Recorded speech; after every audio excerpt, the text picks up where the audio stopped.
Акчаны аз таап жаткан болсоңуз, бул сиздин тандооңуз, Аллахтын каалоосу эмес.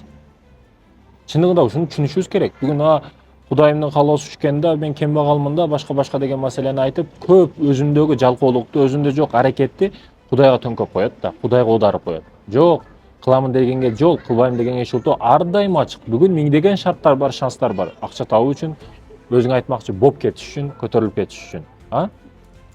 Он эмне болсо деп айтып калышат да кээ бирөөлөр. Да, бардык нерсеге мүмкүнчүлүк бар. Аллах Таала бардык эшиктерди ачпайды.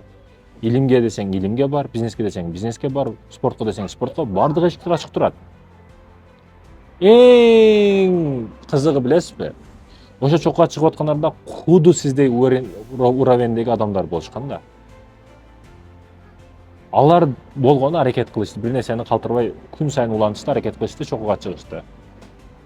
Ошондуктан шылтоону издеп отура бербестен аракет кылыш керек мекендешим. Бай десеңиз бай болосуз, спортсмен десеңиз спортсмен болосуз. Болгонун калтырбай кылыш керек.